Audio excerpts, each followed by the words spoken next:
All right, let's just dive right into this. Welcome back, everyone.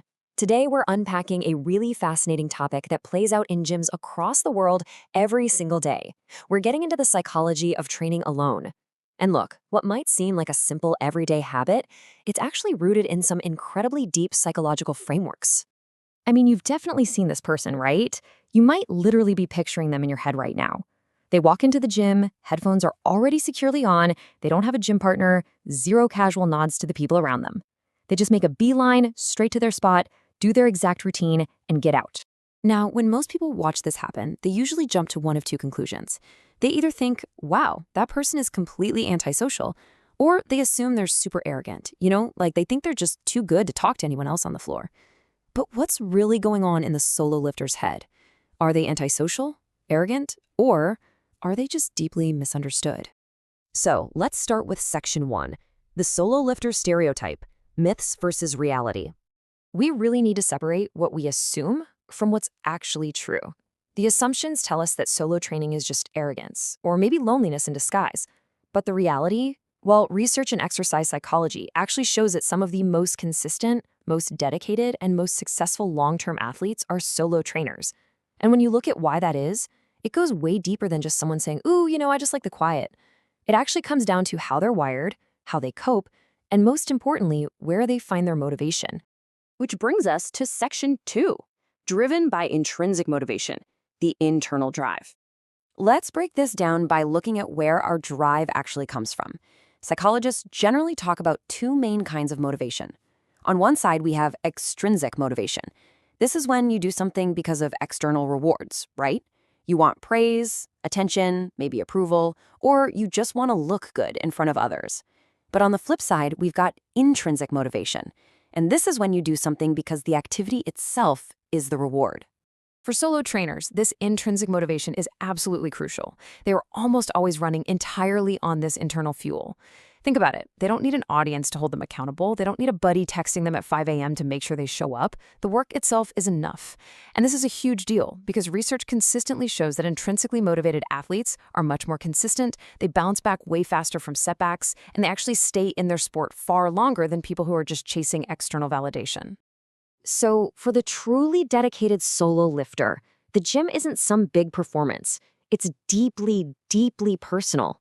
They aren't on a stage. It's more like they're in a laboratory of their own making. Now, let's shift gears to section 3, the need for autonomy, being in control. Now, autonomy isn't just a preference. Psychologists actually identify the need for autonomy as one of the deepest psychological needs we have as human beings. It's that fundamental feeling of being in the driver's seat, of controlling our own choices. And for solo trainers, this deeply rooted human need for control is incredibly strong. Just think about what training with someone else actually requires. It physically and mentally disrupts a solo lifter's entire sense of control. Suddenly, you're forced into matching a partner's pace. You're standing around waiting for them to finish their sets. You've got to manage their energy if they're having a low day, or worse, you might literally have to shorten your own carefully planned session just because they need to leave early. For someone with a high need for autonomy, these aren't just minor annoyances. They are major disruptions to something that feels totally essential to their well-being. When they're alone, every rep, every single decision, every little moment belongs entirely to them. That profound feeling of total ownership over the training, that's exactly why they show up every single day, without fail. Moving right along to section 4, entering the flow state, complete absorption. Have you ever been so completely absorbed in a task that you totally lost track of time? You weren't thinking about your grocery list or those annoying emails or literally anything else. You were just perfectly in the zone. Well, the legendary psychologists Mihaly Csikszentmihalyi coined this exact experience as flow. It's a state of complete absorption where your performance peaks and all that pesky self-consciousness completely disappears. Athletes, artists, musicians, they all chase this peak state. And for solo trainers, the gym is a carefully curated environment specifically designed to hit this flow. Over time, they build the perfect conditions, a familiar routine, the exact right music in those headphones, and absolute zero interruptions. Because look at what happens when you introduce social interaction into that environment.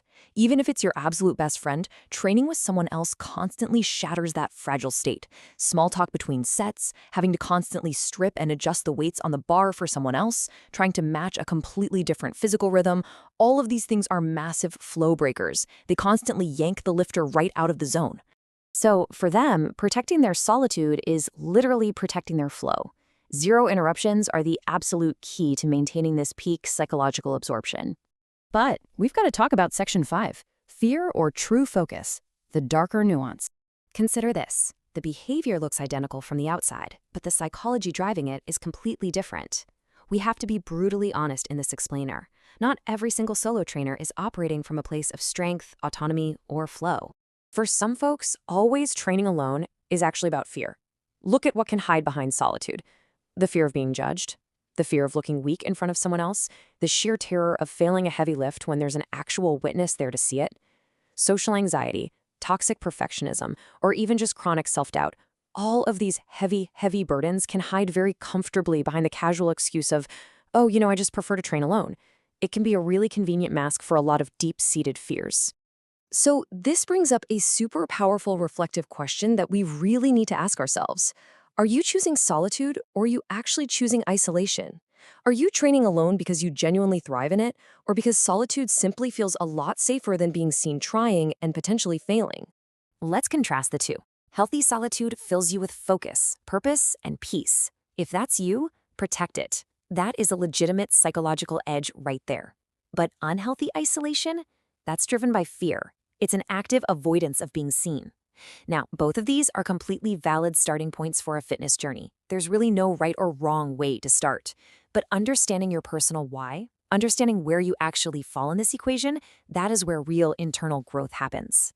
Because ultimately, the weights don't lie, and neither does your mind. So I'm going to leave you with this to reflect on. Next time you put your headphones on, walk past everyone, and go straight to your spot, what exactly is driving you?